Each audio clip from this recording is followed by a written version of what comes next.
শেখ হাসিনা অথবা আওয়ামী সরকার যুগে যুগে উদ্দেশ্য প্রণোদিতভাবে ক্ষমতা হারানোর ভয় কিংবা তাদের ক্ষমতা টিকিয়ে রাখার জন্য বিভিন্ন সময় বিভিন্ন গণহত্যা কিংবা জেনোসাইড করেছিল। এখন মাননীয় স্পিকার আর একবার লক্ষ্য করুন, আজ থেকে এক যুগ আগে যখন 28 ফেব্রুয়ারি 2013 সালে আল্লামা দেলোয়ার হোসেন সাঈদীকে মিথ্যা মামলার রায়ে ফাঁসি দেওয়া হয়েছিল, সেই ফাঁসির বিচারে যখন আসলে জনগণ প্রতিবাদ করেছিল, সেই প্রতিবাদে শেখ হাসিনা তাদেরকে গণহত্যা করেছিল।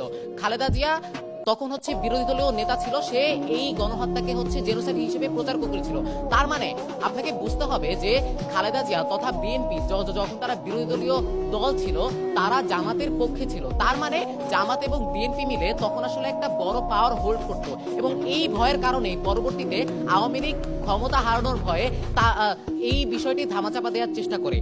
দ্বিতীয়ত, যুগে যুগে আওয়ামী সরকার অনেকবার চেষ্টা করে তাদেরকে যারা আসলে তাদের বিপক্ষে ভয়েস রেজ করে বা তাদের বিপক্ষে কথা বলে, সেই মানুষগুলোকে মেরে ফেলার, সেই মানুষগুলোকে তারা গণহত্যার মাধ্যমে আটকে দিতে চায়। আর একটা জিনিস লক্ষ্য করুন, হত্যাকাণ্ড করা হয়েছিল আপনার ক্ষমতা হারানোর ভয়ে, কিন্তু পরবর্তীতে আপনার হত্যাকাণ্ড নিয়ে যেই সব জিনিসগুলো প্রচার করা হয়, ওই জিনিসগুলো প্রচার করা হয়েছে এই হত্যাকাণ্ডকে বৈধতা দেবার জন্য। আমরা যদি উদাহরণ হিসেবে লক্ষ্য করি, 2024 সালে যখন আবু সাইদকে হত্যা করা হয়েছিল, তখন আসলে সে ক্ষমতা হারানোর ভয়ে হত্যা করেছিল, কারণ এই কোটা আন্দোলনের মাধ্যমে পরবর্তীতে একটি জনমত তৈরি হয়ে তাকে আসলে ক্ষমতা থেকে সরিয়ে দিয়েছিল। কিন্তু শেখ হাসিনা পরবর্তীতে আসলে কি প্রচার করেছিল?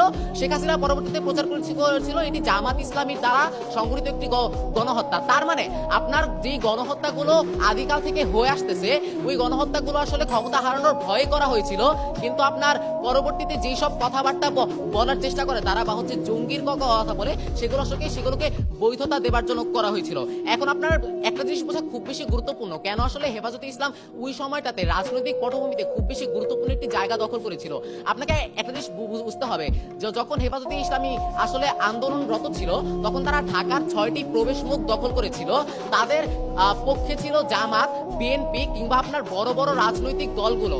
আওয়ামী লীগ তখন আসলে এই সংখ্যাটাই করেছিল, যদি তারা এই 3-4টা বড় বড় রাজনৈতিক দল যদি একত্রিত হয়ে যায়, তাহলে এটা আমার জন্য ভবিষ্যতে বিপদ।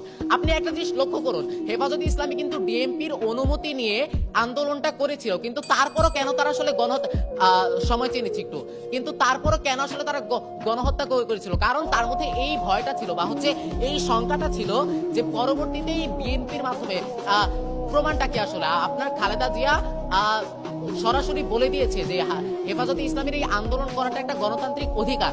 আপনার বিএনপি ছিল, জামাত ছিল এবং হেফাজতে ইসলামীর আপনার হাজার হাজার তরুণ ছিল যারা আসলে জান দিতেও পরোয়া করে না।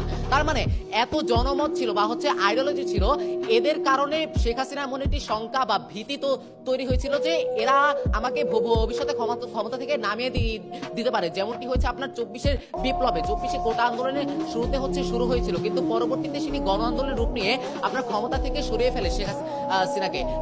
তার মানে হাসিনা হেফাজতে ইসলামকে ভয় পাওয়ার কারণে বা ওই ভীতির জায়গা থেকে সে গণহত্যাগুলো করে। সুতরাং আজকের সংসদে আমি জানাচ্ছি বিষয়টি গৃহীত হবার মতো। ধন্যবাদ।